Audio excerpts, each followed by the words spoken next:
The best leaders make decisions based on intuition, based on their gut, right? Even people like Jeff Bezos, the evil Amazon guy, right? The evil billionaire trillionaire guy.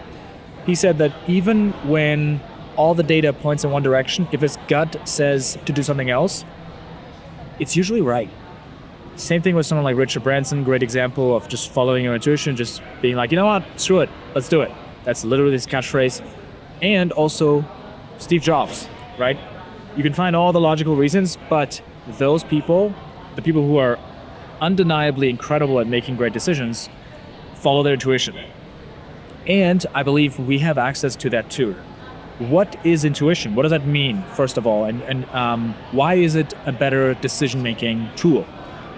From my armchair expert opinion or perspective, the way I would describe intuition is this calculation apparatus that we have that takes in way more data and calculates all the inputs that we're not even aware of in the back of our mind. It's the subconscious. We've just seen certain things before and we've made certain mistakes that we might not even be aware of, and we just know that it's like the inner knowing. I just know we got to go in this direction. I just know that I should be with this person or I should not be with this person.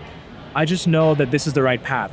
Even when all the logical reasons, statistics, studies, science, whatever it might be, points in a different direction. There's this whisper that we hear from our gut, right? And time again, it turns out to be the right thing. Now, can intuition be wrong? Probably. The older you get, the more life experience you have, the better your intuition becomes. And I'm sure you can also have intuition that has been honed in the wrong way, where you just tend to immediately distrust people just because you had some bad experiences in the past, and it's just a survival mechanism, right? But I think there's a part of our intuition, or maybe it is all of our intuition, and maybe that's just the fear mind speaking when we're, immediately distrusting. But I think the intuition is connected to the heart, right? It's connected to a higher version of ourselves. Whereas the mind, the logic, the science, the statistics is more fear-based, right? It's a survival mechanism. We have the survival mechanism right here in the head, and we have the intuition in our hearts, right? And oftentimes, when you can't make a decision, accessing our heart, the heart knows the answer, right? But it's oftentimes not what we want. So I'm going to give you a few ideas that will help you make better decisions, and also how to know the difference between the head and the mind. Because it's very easy to say, follow your intuition, but sometimes it is difficult to know which one's which. Which one's my intuition and which one is just my mind giving me really good reasons where I just feel like I shouldn't do this, but is that fear or is that the whisper of intuition? This is the best description I've ever heard, and it changed my life. So I want to share it with you.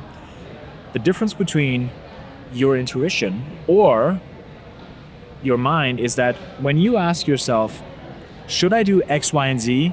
The mind immediately jumps in loudly with reasons, with justifications, with stories, and it argues for its position. It makes justifications.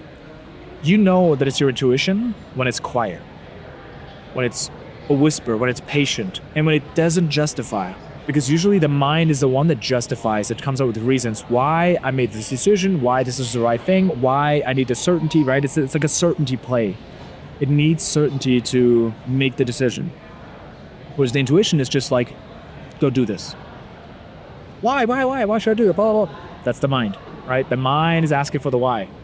I'm sure you've had this before. You just didn't have a good feeling where it's like, that's not the right person.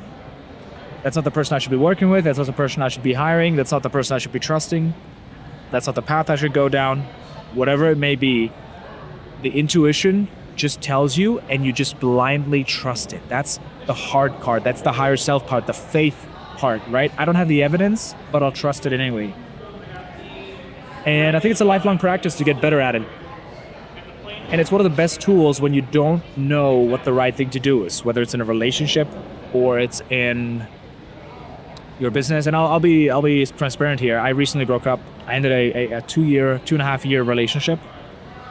And it was very clear, like the moment I knew what the right thing to do was, my mind jumped in with all the, like, hey, let's actually sit down and journal this out. Let's look at the pros and the cons, look at the possibilities. How could this work out? How could we make this work? But my heart started grieving ahead of time because it knew it's time. I knew what to do. And I had a conversation with a friend of mine, and it's been a week. Maybe that's why I look a little tired. Also one of the reasons why I went on vacation, right? Just to get away, spend some time with friends. But I think that would be valuable for you to think about too. When you're not sure what to do, your heart knows, your intuition knows, your gut, whatever you might be. I think these are all the same things. Might even be the subconscious mind, right? The big decisions in life are best made with intuition. So I hope that's valuable. We'd love to see you in the school group. If you're looking to work with me directly, hop on a one-on-one call, and I'll see you in there. See you in the next video.